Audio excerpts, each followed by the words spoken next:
இன்றைக்கி சண்டே, வெளியில் மழை பெய்யுது. நல்லா சூடாக எதாவது சாப்பிட்டா ரொம்ப சூப்பராக இருக்கும். ஆனால் நான் வாழைப்பழத்தை சாப்பிட்டு உட்காந்துட்ருக்கேன். லைஃப்பும் இம்ப்ரூவ் ஆகலை, எதுவுமே இம்ப்ரூவ் ஆக மாட்டேங்குது. என்னடா பண்ணுறதுன்னு யோசிச்சுட்டு இருக்கும்போது திடீர்னு நல்லா வாசனை அடிக்க ஆரம்பிச்சிச்சு கொஞ்சம் கொஞ்சமாக. என்னடா வாசனை அடிக்குதுன்னு சொல்லி கிச்சன் பக்கம் எட்டி பார்த்தா தான் தெரியுது என்னமோ புதுசாக செஞ்சுக்கிட்டு இருக்காங்க. எனக்கு தெரியாமல் என் வீட்டில் புதுசாக எதாவது செய்கிறாங்களா, கண்டுபிடிக்காம விட மாட்டேன். இப்போ தான் வீட்டில் வந்து பார்த்தா பீஃப் சீஸ் மோமோஸ் பண்ணிகிட்ருக்காங்க. அது எப்படி செய்யலாம் போய் பார்த்துட்டு வந்துடலாம். மைதா எடுத்துக்கோங்க, பீஃப் கறி எடுத்துக்கோங்க, ஒரு மிக்ஸி எடுத்துக்கிட்டு பீஃபு, இஞ்சி பூண்டு பேஸ்ட்டு, மல்லித்தூள்,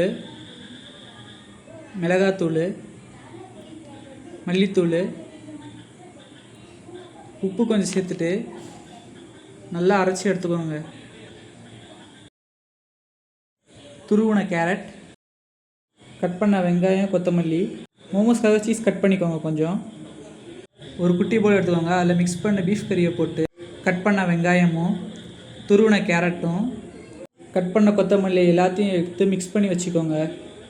சர்க்கிளாக அந்த மைதாவை கட் பண்ணிவிட்டு மைதாவில் மிக்ஸ் பண்ணி இருக்கிறது ஃபில் பண்ணி வச்சுக்கோங்க. அப்புறம் ஒரு இட்லி குண்டை எடுத்து அதில் செட் பண்ணி வச்சுருக்க மோமோஸ் உள்ளே வச்சு அதை ஸ்டீம் பண்ணி எடுத்துக்கோங்க. அது ஒழுங்காக ஸ்டீம் ஆகிடுச்சுன்னு சொல்லி ஒரு ப்ராப்பராக செக் பண்ணிக்கோங்க கொஞ்சம். அப்புறம் கடையில் கொஞ்சம் எண்ணெய் நல்லா தாராளமாக விட்டு ஸ்டீம் பண்ண மோமோஸ் எடுத்து எண்ணெயில் போட்டு ஃப்ரை பண்ணிக்கோங்க. அப்போ தான் ஃப்ரைடு மோமோஸ் ரெடி ஆகும். கொஞ்சம் ஒரு ப்ரௌனிஷ் கலரில் வர வரைக்கும் கொஞ்சம் நல்லா ஃப்ரை பண்ணி எடுத்துக்கோங்க. செம்மையாக மோமோஸ் ஃப்ரை ஆகி வந்துட்டுருக்கு பாருங்கள், எவ்வளோ ப்ரௌனாக செம்மையாக இருக்குது பாருங்கள். அவ்வளோதாங்க, பீஃப் சீஸ் மோமோ ரெடி ஆகிடுச்சு. வாங்க சாப்பிட்லாம்.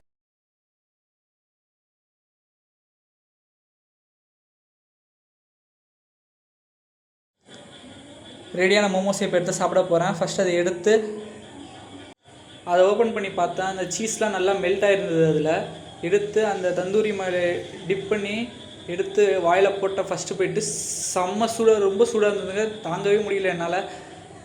அதுக்கப்புறம் கனவு போய் சாப்பிடும்போது அந்த டேஸ்ட் நல்லா இருந்தது. நிஜமாலே ஃபஸ்ட் அட்டம் ட்ரை பண்ணோம் நாங்கள். அந்த ஃபஸ்ட் அட்டம்ல ரொம்ப சூப்பராக இருந்தது, எனக்கு ரொம்ப பிடிச்சிருந்தது.